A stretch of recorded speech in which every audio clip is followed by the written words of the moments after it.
Hey, so in this video, we're going to be talking about the QBI deduction, the qualified business income deduction. So if you have Schedule C, so maybe you're a sole proprietorship or a partnership or an LLC or an S corporation, you're a flow through type of entity. Well, you know what? You're going to be able to take this deduction up to 20% of your qualified business income, or it's going to be capped at 20% of your modified taxable income. And this deduction is going to help reduce your taxable income. Now, it won't impact your AGI, right? So we'll have gone through lines 1, number 8 already. We'd have come up with our total income. And then what we're going to do is we're taking those adjustments, right, on line number 10 on our 1040. And that got us to our adjusted gross income. And then we took some of the other deductions, like the standard deduction, the Schedule 1A deduction. Well, this is going to be line 13A, and this is where we're dealing with that qualified business income deduction. So it's a great deduction. It was designed to help make it more equitable when the corporate tax rate was dropped down to 21%. Well, this became part of that TCJA, which created another deduction for those that had a flow through entity to kind of put you on equal footing with the, or at least closer to equal footing with the reduction in the corporate tax rate. So in this video, here's what we're going to do. We're going to look to see exactly where it appears on the 1040. We're going to go through and we're going to start looking at the qualifications for it. We're going to look at the rules, so what type of entities are going to apply. We're going to go through and figure out what exactly is used when we're trying to determine QBI. We're going to go through and I'm going to work a couple examples for you because we have some threshold amounts. So I'm going to give you an example of what happens if you're below the threshold and what happens if you're above the threshold. So that's where we're heading on this. So why don't we go ahead and take a look to see exactly where this appears on our 1040. All right, so here's where it appears in our 1040. So what we're looking at is incomes. We went lines 1 through 8, right? So we had our income there. What we did is in line number 9, we added up those lines 1 through 8. Then when we got to line number 10, those were our above the line deductions. Those was what we call the adjustments, the K through 12 educator expenses, the HSA is going to be student loan deduction. So we have just a few of those, but those are going to be the only adjustments that are going to impact our AGI. So we call those the adjustments, and that appeared on line number 10. So you have a video from lines 1 through 8 and 10. Then you went over to adjusted gross income, right? So on line 11, we went to adjusted gross income. Then from adjusted gross income, what we did is we said, okay, now we have to take some deductions that occurred after line 11. And the first one that we had to do is we had to decide between our standard deduction and our itemized deductions. So we went ahead and we made that decision. And now what we're dealing with is this QBI deduction. So we're on line 13, and 13A is going to be that QBI deduction. 13B is that Schedule 1A deduction for those 4 new deductions that occur currently, which are going to be the interest on car loans that you can deduct. It's going to be deducting tip income, overtime income, and then the extra deduction for those that are 65 or older. And that's what we do in order to get to taxable income. So this occurs after our adjusted gross income, and it's being used to reduce our taxable income. And then, of course, we'd use our credits after we get to taxable income and figure out what our tax is going to be.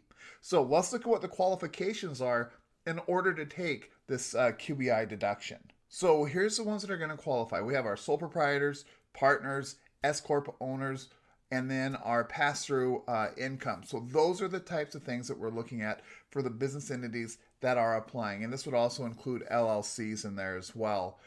So when you look in the green side, that's the portion that's going to tell you what qualifies. And then when you look on your right-hand side, what you're looking at is in the reddish side, you're looking at those that do not qualify. So if you're just a W-2 employee, you're not going to qualify for the QBI income. So you have to have some type of trade or business in order to do this. If you have interest income, wage income, capital gains, that is not included in your qualified business income. So we aren't including that for those purposes. Now, I do want to say this. When you see those that do not qualify, things like W-2 employees, look, you may have a trade or business, plus you may have a second job where you have W-2 wages or your spouse has W-2 wages. That's absolutely fine. So what I did in this table is I was trying to let you know, okay, this is for the portion of our qualified business income on that. But when we're getting to our taxable income, it's still going to be used in there. And if you do have that second job, that doesn't mean that you're not going to be able to qualify for the QBI deduction. It just means that when you're looking at the maximum QBI deductions you're going to be able to get is 20% of your QBI income, your qualified business income, and the W-2 wages that you have will not be included in that QBI calculation, nor will interest income, wage income, and capital gains. Those aren't going to be included inside that portion of your of your QBI. There's one other thing I wanted to caution you about. There is a specified services trade or business, an SSTB, and those are going to have special limitations on it. So that's going to be things that if you are the person who's driving the business, it's based on your reputation basically. So it applies to accounting firms, law firms, medical type of businesses, entertainers. All of those are going to be considered SSTBs. Now, if you're below the threshold, we don't care if you're an SSTB, but once you get into the threshold, then it starts to matter. And then if you're above the threshold amounts, you're not going to get the QBI deduction at all. Now, the threshold amounts are a pretty decent amount, and we're going to look through this and we're going to work through some examples, so you're going to be able to see it. But I do want to caution you on that SSTB. It's a specified services trade or business. So just be cautious if you see something like an accounting firm or something like that, that it could impact you. All right, well, let's go ahead and let's move on. So what we're looking at now are our threshold amounts for the QBI deduction. So this is for the 2025 amounts. So if you're doing your taxes in 2026, this is what you're using. If you're doing it after that, then what you're going to want to do is you're just going to want to simply look up what the new phase out amounts are if you're close within that range, or if you're making up to about $200,000 as a single, or getting close to about $400,000 as married filing jointly. Then you're going to want to continue to look at these different amounts to make sure you're still within that qualified amount. But if you're single or head of household, here's what's going to happen. You're going to have up to $197,300 before you have to worry about anything. At that amount, if you're below $197,300, you're going to get the full 20% of QBI deduction, although it'll be capped at 20% of your modified taxable income. Now, as I'm going through this, it may not be making sense, and I'm going to work through some examples with you. I'll give you a couple examples so you can see the calculations to make sure you're able to apply this. Once you get between 197 and 247,300, that's where we now have this little phase out range, and we have to worry about how we're going to be phasing it out. Now, when we get to that phase out range, that's where we're going to have to worry about, hey, are we an SSTB or not, right? Because if we are, then we're going to deal with things a little bit differently.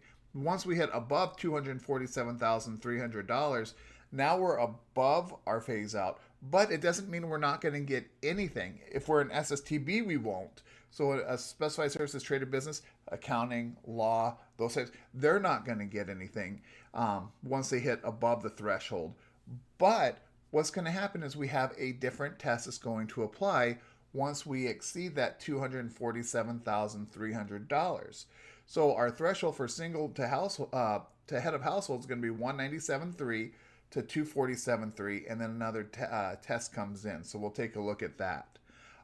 Married filing jointly. All right, now it's the same thing, but now our threshold amounts go from $394,600 to $494,600. So you can see there's a $100,000 range in that phase out. So $100,000 range for married filing jointly, and it was a $50,000 for single or head of household. All right, so if you're below $394,600, you're going to get the full amount of your QBI deduction, which is going to be the lower of your 20% of QBI, qualified business income, or 20% of your modified taxable income. It's going to be the lower of those two. Okay, and then if you're above that threshold and you're an SSTB, you get zero. If you're below $394,600 and you're an SSTB, you still get the full 20% of QBI or 20% of modified taxable income, the lower of those two. And then there's that phase out range where we have a different test applied. All right, well, let's start looking to see what is going to be included as we're looking at things like taxable income, and when we're looking at things such as our QBI income. So when we're looking at what impacts QBI and what impacts our taxable income, here's our table. Now you can see the impacts QBI. The only thing we're looking at is Schedule C K1 business income. So it has to come from a business income. It's not going to be things for W2 wages, interest, dividends, capital gains. None of that's going to be impacting our qualified business income. Other income like pensions or rentals or adjustments and deductions. None of that impacts our QBI. So basically, what we're dealing with when we're thinking of QBI is operational income from our trade or business, right? So operational income, that's what we're dealing with. Then when we look over at taxable income, that's where everything deals with it. That includes our qualified business income, our operational income. Is going to include things like our W-2 wages if we have a second job, maybe our spouse has a W-2. All of that's included in taxable income, our interest, dividends, capital gains, other income, adjustments, deductions. That's going to impact our taxable income. And what the reason we care that it impacts our taxable income is, remember, the taxable income is the ceiling. We're not going to be able to take a QBI deduction that exceeds 20% of our taxable income. So the max we could ever take is 20% of our taxable income. Now, a lot of times it's going to be less than that because we're going to have 20% of our qualified business income, right? So QBI is oftentimes lower than your taxable income, not always, but we're doing the lower of QBI or taxable income. So you're never going to be able to take more than your taxable income. Although taxable income can serve as a limiting factor. Okay, so let's look at the formula. So now when we start looking at this calculations and we start saying, okay, how do we actually calculate this? Now, I'll tell you what. When you're looking at this, your accounting software is going to calculate your QBI deduction for you. But this is important so you can understand where you're getting the deduction, why the amount on line 13A is what it is. So if you're a taxpayer, it helps you when you start thinking about tax planning and what your actual deductions are being. So it's helpful to understand the calculation. And if you're a tax preparer who's watching this, it's important to know because you need to be able to explain this to your client. When they're looking at 13A, they're going to be like, okay, what is this QBI deduction? Why is it only this amount? Why did it go down? Or anything like that. Or maybe even, why didn't I get the QBI deduction? Well, maybe they're an SSTB. They're above the whole phase-out amount, so they didn't even qualify for it, right? All right, well, let's go ahead and let's look at the general formula. I'm going to show you a table that I created, or at least a visual that I created, to kind of help you understand how this applies. So what we're dealing with now is really Code Section 199, and we're trying to figure out, okay, how is this actually applied, and what are the rules that we're dealing with? So this is what I created for you, and what I did is I did 3 different colors, so it's a little bit color coordinated, with the green being, okay, everybody gets this, even if you're an SSTB. If it falls within the phase out range, I made that yellow so that way you know, okay, be caution, there's a different formula. And then I put red all the way to the right if you exceed the phase out. It doesn't mean you're not going to get a QBI deduction if you're not an SSTB, it's just a different formula. But it does mean you do not get the QBI deduction if you're an SSTB, that medical, legal, accounting firm, entertainer, that type of entity. So let's go ahead and take a look. So we have those different ranges and amounts. Then you see that I have it by filing status, single, married, filing jointly. So what happens, and now I'm using, so please forgive me, I'm using the 2024 threshold amounts. You're going to want to use the most updated threshold amounts and phase out amounts in here. So I gave that to you at the beginning of this video. But I didn't want to just focus on those amounts because if you're watching this after it, I didn't want you just getting accustomed saying, this is the amount. So always look at the most current amount. But here's what we're dealing with. So if you're single and you make less than $191,950, then that means you're going to get the full 20% of QBI or 20% of modified taxable income. It doesn't matter if you're going to be an SSTB. Everybody's going to get that. So you're going to take the lower of 20% of qualified business income and 20% of modified taxable income, and that will be your amount that you're going to be using on line 13A. All right, so, and if you're married filing jointly, by the way, the amount I had on here is $393,901. All right.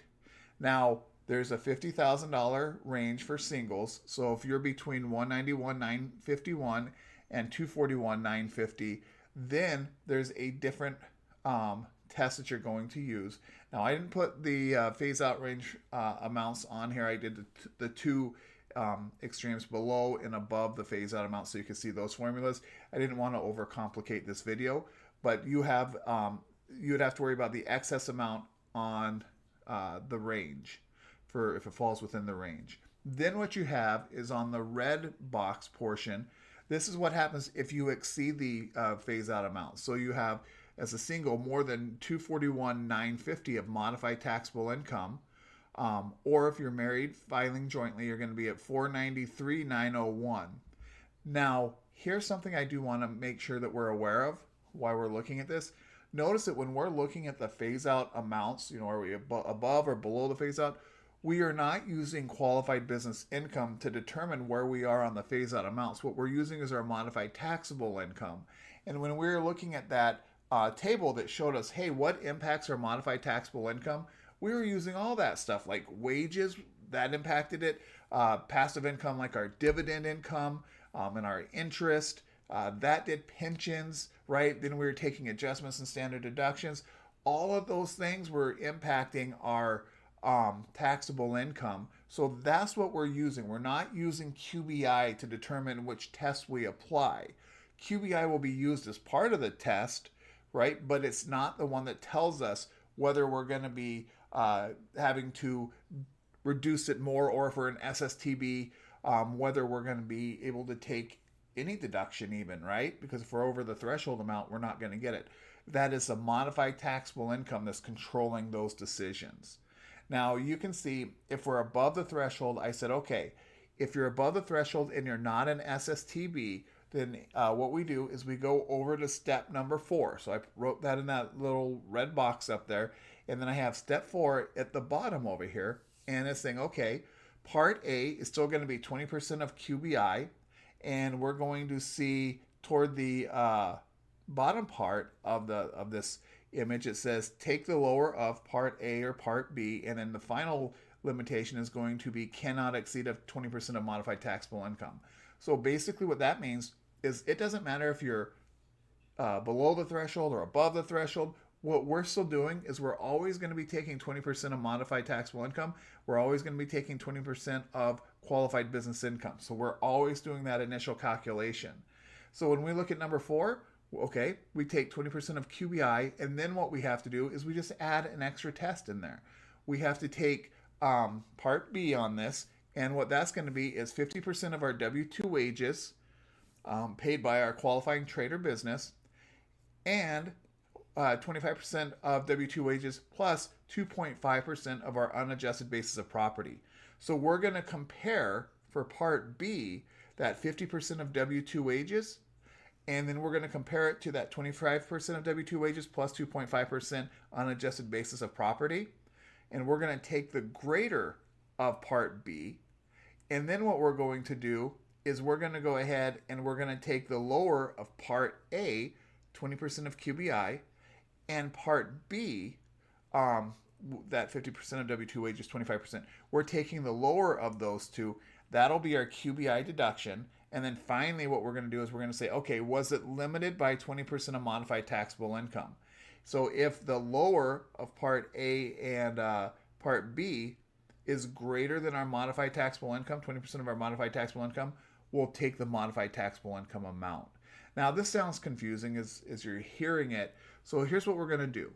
Let's go through and work 2 examples. The first example I'm going to use is an example that's going to put us below the threshold. So we're going to be in the green box. And the second example I'm going to use is going to be one that's going to be in the red box. So we've exceeded the threshold amount. And now we have to add the addition of part B into our calculations. So let's go ahead. We'll start with the easier one first. We'll start with below the threshold. So we have James owns a landscaping LLC and reports $50,000 of QBI. So we have qualified business income of $50,000. His spouse earns $60,000 in W-2 wages. So we know that the $60,000 in W-2 wages will not be added to the qualified business income, but it will impact our modified taxable income. Together, they file a joint return. Their AGI is $110,000. Their AGI was simply the QBI of $50,000 plus the $60,000 in wages. So that was all income. So we would have gone through lines 1 through 8, and that's where that would have appeared on our 1040. And then that would have given us, if we had any adjustments, we would have taken the adjustments, but it doesn't appear as though they had any of our adjustments in here. So their AGI is $110,000. They claim the standard deduction, again, I'm using a 2024 amount, $29,200, and there are no capital gains in here. Okay, so what we have to do is we have to go ahead and we have to solve this problem. The first thing we need to do is we need to say, okay, well, what's going to be our modified taxable income? Well, we have adjusted gross income of $110,000. That was provided to us, but we saw how to calculate it. Then we subtract out our standard deduction. Had we taken the itemized deduction instead, we would have subtracted that out. But what we're doing is we're subtracting our standard deduction, and that's giving us $80,800. So taking $29,200 from the $110,000 gives us $80,800. That is our modified taxable income. We cannot take a QBI deduction that exceeds $80,800. Okay? We cannot take that. Now, I should have mentioned, when we're looking at this $80,800, this is what we would have applied to figure out where we were on that threshold, right? We're well below it, right? We're at $80,800. On that last slides, you saw the phase-out amounts. We're well below that, but $80,800 is where we would have seen to see if we were below, within, or above the threshold. So we're below the thresholds here. All right, now what we're dealing with is what is going to be our deduction? What is our QBI deduction? What are we going to have for line 13A on this? Well, here's what we do. We say, okay, we had $50,000 of QBI, so we get 20% of $50,000. That 20% is statutory. That's not going to change for you. You're just using 20%.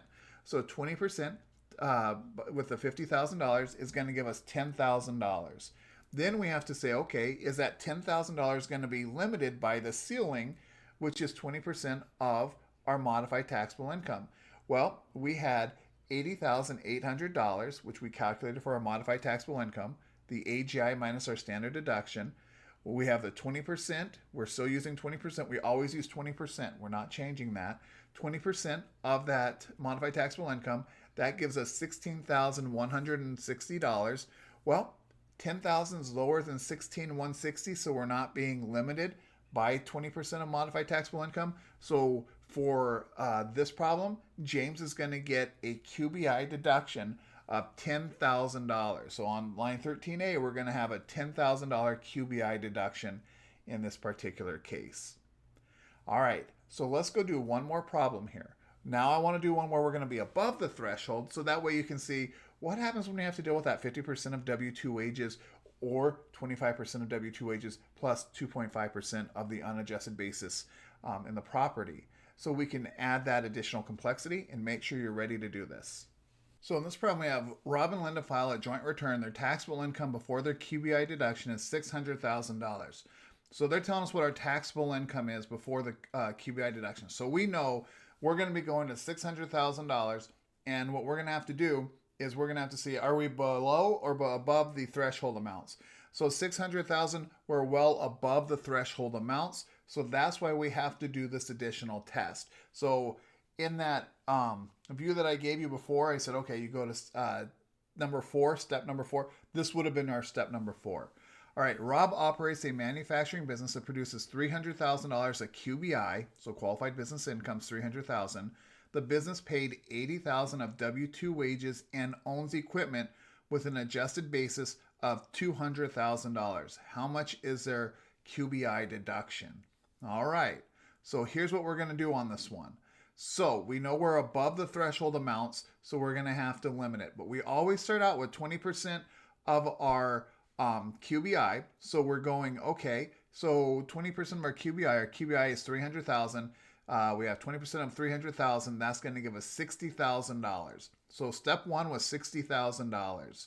Now I'm going to go and I'm going to cheat. And I'm going to jump down to step number 3 for you, because this is the way that I always process things when I'm doing these QBI type of calculations. So on step number 3, I'm thinking, okay, so I'm taking 20% of modified taxable income. I always take 20% of QBI, 20% of modified taxable income. So we had $600,000. So I'm going to go 600,000. 20% of $600,000 is going to give me $120,000. So I know the maximum QBI deduction that I'm going to be able to take in this problem is going to be $120,000. I cannot go over that because 20% of modified taxable income is always serving as my ceiling. So I'm at $120,000. All right. Let's go back up. We just did step 1, that 20% of QBI. We were already given what our QBI was at 300,000. So let's go over here and take a look at step number 2 now. All right, this is the additional complexity, and it's not that bad. So when we're looking at somebody who is phased out, oh, and by the way, as I look through here, one thing I would want to make sure is that we do not have a specified services trade or business, an SSTB, because if we did, so say you're a law firm or an accounting firm or something, our QBI deduction would have been 0. So if you're watching this and you're getting ready for the CPA exam or the enrolled agency exam or anything, or even just a class, be careful for that. All right. Sometimes I'll put something on there saying, hey, they're an SSTB, and then your answer is 0, and all these calculations, it's just wasting your time. Okay. Well, anyways, what we're dealing with is we have the business paid $80,000 of W-2 wages. So part A of step 2 is 50% of our W-2 wages. So we're going to take our wages. We have $80,000 of wages. We're taking 50% of those $80,000. That comes out to $40,000. Then we're still on part 2. We're going to compare that $40,000 to 25% of W-2 wages. So 80,000 times 25%. And that's going to bring us down to $20,000. Okay. 25% of our 80,000 is $20,000. And then we say, okay, we had unadjusted basis of property of $200,000. Well, we take 2.5% of that $200,000. So what we have is $200,000 times that 2.5%, and that's going to give us $5,000. Okay. Now you can see I do have a little typo on my computation because I put 20,000 times 0.25. That should have been 200,000 times 0.25 to get to $5,000, not $20,000. All right. So, hey, you know what? Why do they even do this part B? Look at the code saying you have a lot of money on here. We need to make sure you're actually making a pretty good contribution in terms of either employment, you're paying W-2 wages to other people, or maybe you're paying some W-2 wages, but you're making capital investments. So you're contributing significantly to society and to in terms of jobs or capital investments. So that's why there's this limiting factor. All right, so part 2, we're taking the greater of part A, or step 2, we're taking the greater of part A or part B. Well, part A, 50% of W-2 wages was $40,000.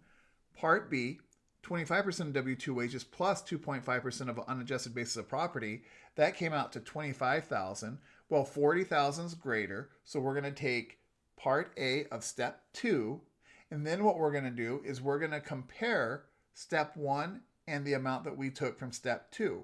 So step 1 was $60,000. The amount in step 2 was $40,000. We're going to take the lower of those two. So this is a limiting factor. This is what happens when we've gone above the phase-out amount. So we're taking 40 instead of 60. So now we go, okay, 40,000. Then we're going to go ahead and we're going to compare that 40,000 to step 3, and we're going to take the lower of those two. We can't go above 20% of modified taxable income. Step 3, that came out to 120,000. Well, step 2, 40,000 is well below that. So our QBI deduction in this one is going to be $40,000, and that's what's going to appear on line number 13A for us. All right. Hey, so one last thing. I do want to talk about this. Sometimes when you have taxpayers, or maybe it's yourself, and you're looking at your tax return, you're going, wait, why did I reduce? Why did my QBI, why is it a lower deduction? Well, several things could have happened. right? So maybe you're not even getting it because you made too much income and you're an SSTB. So maybe it's phased completely out, or maybe your qualified business income has decreased, or you haven't paid wages as much as you did in the past, and you're over the threshold amounts. So there are different types of factors that can go and impact this, where you might not get any of it, right? You might not have any, or maybe you had a loss during the current year. So that can impact things as well. So this isn't going to be a stagnant amount. It's going to change every year. Hey, if these videos have been helping, please subscribe to my channel, and I hope your tax season is going well.